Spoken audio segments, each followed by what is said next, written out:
Today, we'll be talking about the fundamentals of government, and this will be tracking pretty closely our text. So this is chapter 1.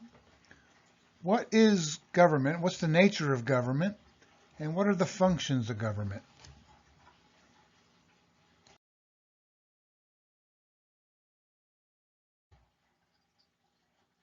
So what is the nature of government? And this would apply to any kind of government, be it democratic, such as ours, or be it authoritarian, such as over in, let's say, Russia or perhaps China. So this is right generic. What is the nature of a government? I've articulated here a sort of a non-technical definition. Our text is a bit more technical. I think both of them, useful angles. But here, I just want to talk about this idea that the fundamental nature of a government is that it facilitates the ability of humans to live together in relatively large communities, right? The nation state. The U.S. is about 330 million people. How do you get that many people to live together in relative harmony? That's the function of government, right? To make that possible. And as Aristotle and Plato argued so many thousands of years ago, humans are fundamentally social. We thrive in community, but then how do you make that work, right? Especially in a large and diverse community?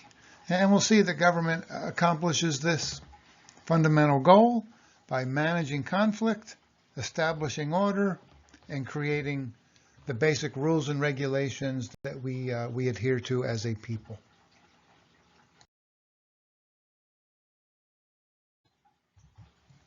So the first function of government I want to talk about today would be the provision of security, right? That's the most basic function of all, to provide security for we the people. Two kinds of security that we're talking about here. One is national security, right? And we accomplish that via the provision of a military, the various branches of the U.S. military service, Air Force, Marines, Army, Navy, Coast Guard, National Guard. Right, and that's to provide us security in a world of about 200 nation states in which, right, there's a certain amount of conflict in the world. So in order to protect security, and all nation states have this, right, is a military. And then also security domestically, security within the borders of our own country, right? So for that we have things like a criminal justice system with courts and jails and prisons and criminal codes and that sort of thing. And also, right, a civil law system and courts as well to protect us from harms like discrimination based on race, ethnicity, religion, things like that. Right? So very basic security domestically. A second function of government is to provide for the common good via laws and regulations, right? So not just to serve particular people or even particular groups, right? But to provide for the good of the broader public of the United States of America. That would be the function of the national government. I suppose for state governments, right? Like here in Nevada, the job of the Nevada government is to provide for the well-being and the common good of the people of Nevada. At the local level, the city of Las Vegas, right, is designed to provide for the common good of people living within the city, and so forth. What are some examples of public goods that governments provide, whether it's national, state, or local? Things like environmental protections, the Clean Air Act, the Clean Water Act from back in the 1970s. The Trump and now Biden administration's support for developing and distributing life-saving vaccines in the context of the COVID pandemic, right, for the common good. The protection for same-sex marriage provided by the U.S. Supreme Court in Obergefell back in 2015. These are sorts of public goods, right, to provide for the larger good of the United States and its people. Now look, I'm not naive here. I recognize, right, that these things are often going to be contested, right? What is good for the American people? What serves the United States and its people best? That's going to be fiercely contested, right? Like think about the debates over the COVID vaccines, right? Think about the debate over same-sex marriage or the rights of transgender individuals, that sort of thing. So yeah, right. So governments do provide for the common good, but often, right, there's a fierce contest over what is the common good, and then how do we provide for that?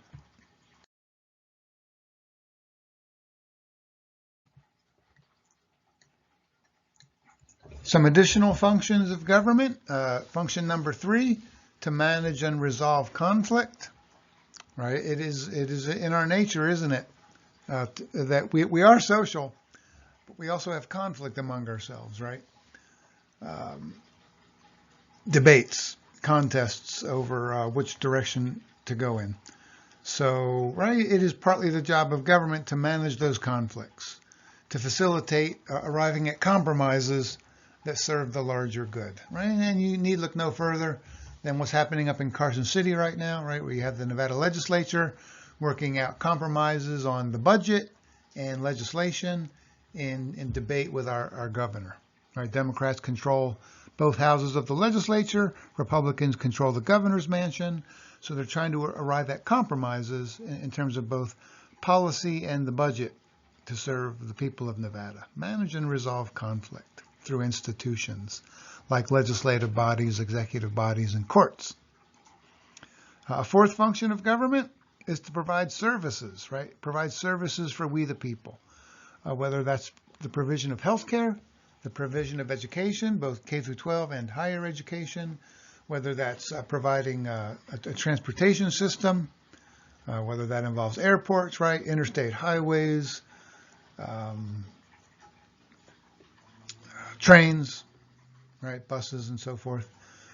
Hoover Dam, right, which has provided the invaluable service of water for about 40 million people in the American Southwest that's currently under threat. So these are good examples of how governments provide services to we the people to serve the larger public good. And then finally, it's not really a fifth function of government, but it is an important note before we move on. I want to emphasize that each especially if we're talking about comparator countries relative to the U.S., i.e. other constitutional democracies like us, each constitutional democracy will have its own sort of secret sauce of what it provides exactly, right? So we know that in the U.S. We're a little bit funny about providing things like health care, right? We don't have universal health care. And if you look at comparator countries over in Europe, right, they often guarantee health care to every citizen as a guaranteed right. We do not, right? We treat it as quite a bit more discretionary. So just recognize that there's a lot of different ways to do government in terms of what services you provide, what you provide for the larger good of the people, how you provide national security, domestic security, right? Each constitutional democracy will have its own unique way of doing that, but they will fulfill all of those 4 basic functions in one way or another, with a lot of diversity across different nation states.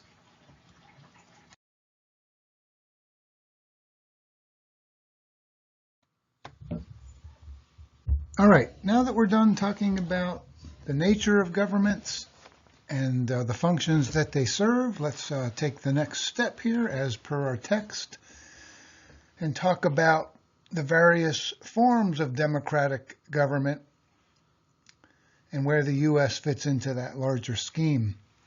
I do want to note here, and I'll come back to it later, I do want to note that it is estimated today that about half the world, so about 4 billion people, live in democratic societies, like here in the U.S., Western Europe, and so on. And about half the world lives under various forms of authoritarian regimes. in places like China and Russia, most obviously.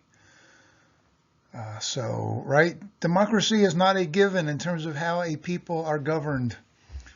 Democracy is, it's about 50-50, literally 50-50 between democracies and authoritarian regimes. And as we'll see, and I'll expand upon this in a bit, autocracy these days globally is on the march, and including in some ways right here in the United States.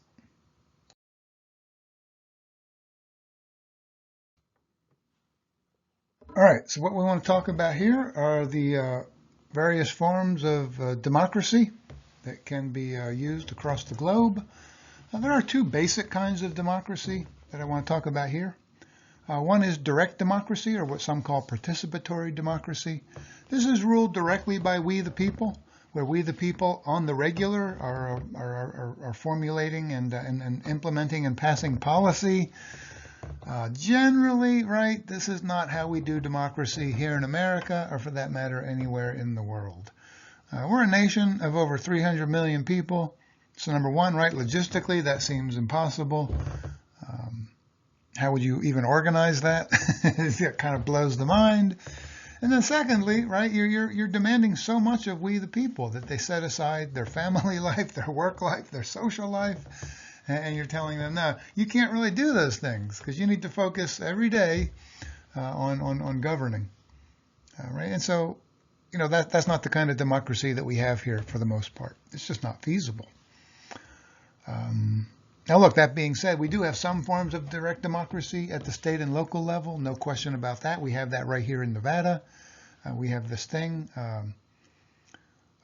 called the initiative, right, where we the people, if they can gather enough signatures across the state of registered voters, they can get a ballot measure up for a vote come election day, and then we the people can vote on those ballot measures directly, whether that's, I don't know, gun control or healthcare policy or voting rights, right? In these ways, we do have some forms of direct democracy, but this is very much the exception and not the rule, but we should take it into account. The second primary form of democratic government is the one that we're all familiar with, and that is indirect or representative democracy. This is democracy, right, where ultimate power is held by we the people, which is the defining definition of democracy, right? Ultimate power to we the people. We have that kind of democracy via elected officials, right? We the people periodically have elections in which we choose our government, whether that's federal, national, state, or local. It could be Clark County Commission. It could be the City of Las Vegas City Council. It could be the Nevada Legislature, the governor. It could be our representatives in the U.S. House. It could be our senators in Washington, D.C. It could be the presidency of the United States, right? So we the people indirectly, right, shape how we govern ourselves through elected officials who have to stand for re-election pretty frequently. So that's the kind that we actually have, and that's also true across the globe, as our book points out.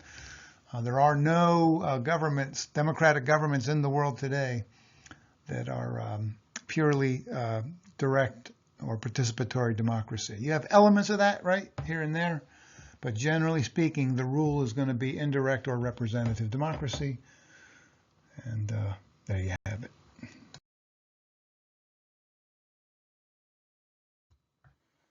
All right, so we know then, right, that the only viable form of democracy, generally speaking, is indirect democracy, in which we govern ourselves through elected officials.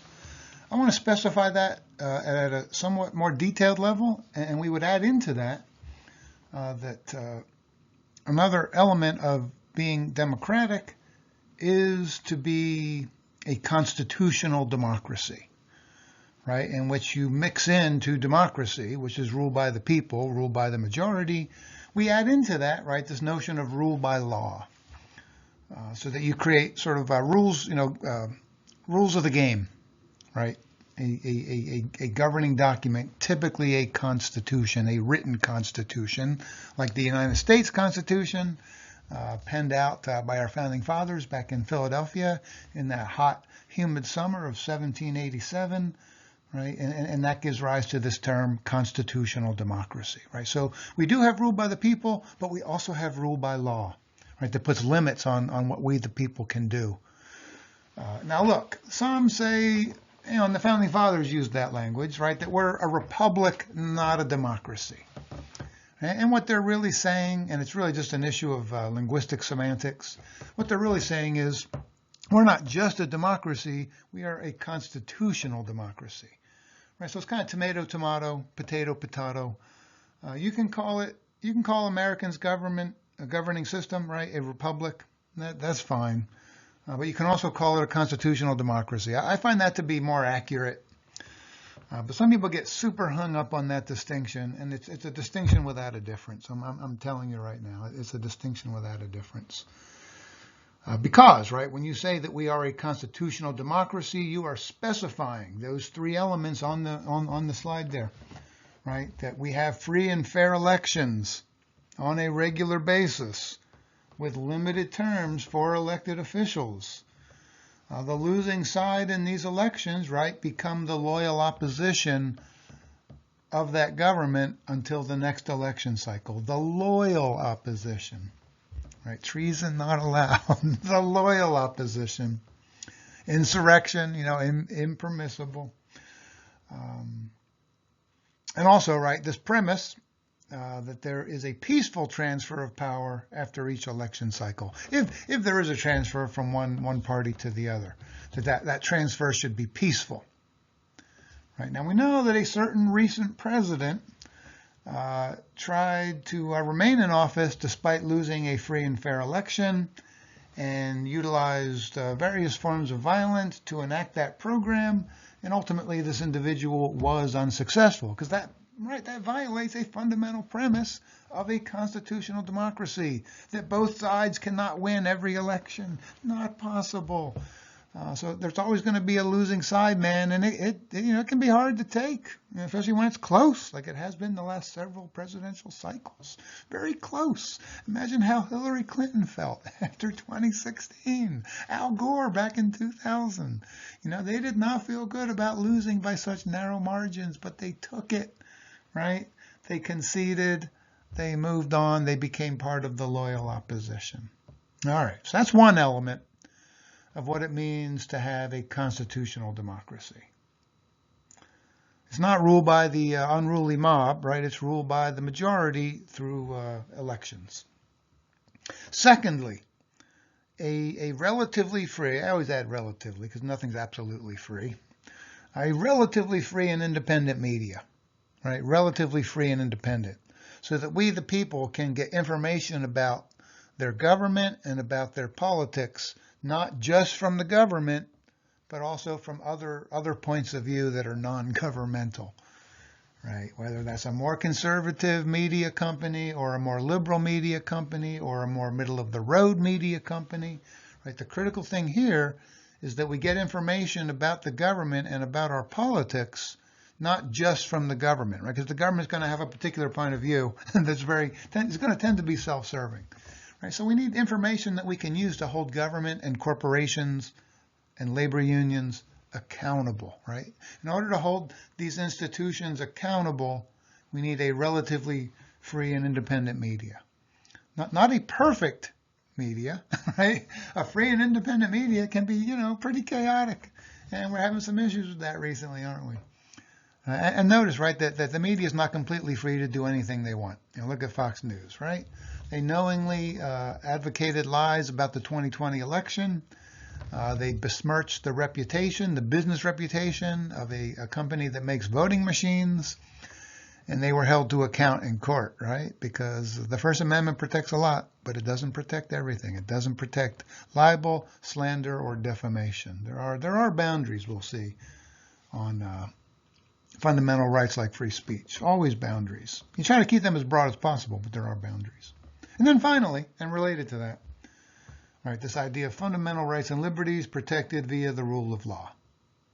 Right? So that even if we, the people, want to violate the fundamental rights of unpopular individuals or groups, right, take away their free speech, take away their free exercise of religion, administer to them cruel and unusual punishments, engage in unreasonable searches and seizures, and hopefully you recognize that I'm quoting various parts of our Bill of Rights.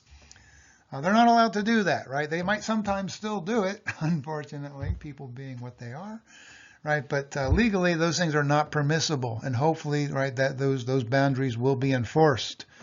That there are limits on what we, the people, are allowed to do, even in a democracy, right? They're bound by the rule of law. They're bound by things like the Bill of Rights, and they're bound by various federal, state, and local laws regarding things like civil rights.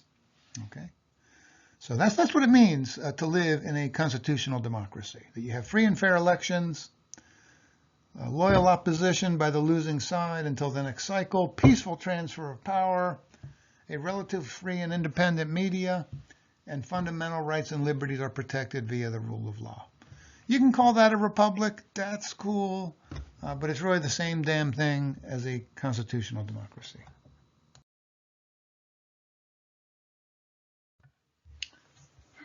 All right, so here in the United States, right, we live in a, well, what increasingly has been defined by some as a flawed democracy, but still a democracy. Gosh, on those indexes of the quality of a nation-state's democracy, we typically rank, oh man, I'm going to ballpark this. These days we rank at around 15th or 20th in the world, something like that. Right? There's plenty of countries with stronger, healthier, more vigorous democracies than what we have, but we're still, right, relatively elite, relatively upper echelon. Now remember, that doesn't speak to the issues that Americans often focus on, which is we're the most militarily powerful democracy in the world. Nobody questions that. We are arguably, maybe, the most affluent democracy in the world. And if not the most affluent, certainly top couple, top 3 or 4. But that's not the question here, right? The question is the quality of your democracy. And we typically rank, not as high as people think we would. Doesn't surprise me as a political scientist, but so that's worth thinking about. But we do live in a democracy. And I'm thankful for that, right? Because about half the world, about 4 billion people, live under authoritarian regimes. The alternative to democracy is authoritarianism. And remember, democracy in the form that we know it today hasn't been around all that long. Hasn't been around all that long. Authoritarianism actually has a much deeper history. And it's on the march today. It's making a comeback. It's very disturbing. It's what some characterize as a democratic recession here in America and across the globe. So what is authoritarianism? I'm going to use kind of a low-key, non-technical definition because I think that's most useful for most of us, non-academics. Authoritarianism is basically a form of government in which you concentrate a very great deal of power in the hands of one person. And sort of, historically, you would call that strongman rule. It doesn't have to be a man, of course, although it typically is, but you would call that strongman rule. And in that strongman, who's often quite popular, by the way, that strongman is able to exercise power as they see fit, right? Not really bound by the rule of law. Or I suppose you could argue they define what the rule of law is each and every day that they exercise their power. Their power, in short, can be exercised pretty arbitrarily and in ways that don't fit, right? The democratic notion of rule by law, a Bill of Rights, and that sort of thing. So, right, the par excellence exemplar there. Did I get that right? I don't think I did. But the best example I can think of is Vladimir Putin's Russia, right? He's still relatively popular among the Russian people, but he's a strong man, right? He's authoritarian. He centralizes power. He kills his opponents pretty regularly. He decides all sorts of issues. Just himself personally, right? So that's strongman rule. Same thing in China.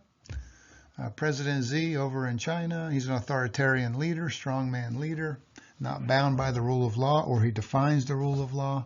It's all quite disturbing, right? These are all the things that go against the basic principles of a democracy. But, it's about half the world today is authoritarian, and authoritarianism is on the rise. As I suggested earlier, certainly across the globe. Because remember, right, Russia for a while, when the Soviet Union fell apart as an empire in 1992, and it broke off into multiple nation states like Russia, Belarus, Ukraine, and so forth. That for a while, Russia was flirting with becoming democratic, right? And they moved in that direction. And then it all kind of, went downhill. And Vladimir Putin rose to power after the tragic rule of Boris Yeltsin. And, now they've slid right back into their old bad habits of authoritarianism. Look, the U.S. has its own forms of that, right? We're living in an age where we're drifting towards some form of soft autocracy. It's quite disturbing. That's basically why we're now defined as a flawed democracy. And look, I don't want to pin this on Donald Trump or, one individual, but he exemplifies it. He certainly epitomizes that trend. He didn't create it. I don't know where it's going to end, but he certainly exemplifies it. Three things stand out for me here. One, when he was president, right, he was asked, look, you have an attorney general who heads up the Department of Justice. You've got someone who heads up Homeland Security. You got Secretary of Education, Secretary of Transportation, all these high-ranking federal officials in your cabinet, in your government. What role do they have to play in a Trump administration? And he said, and I quote, "Only I matter," right? Only I matter. Nobody else matters.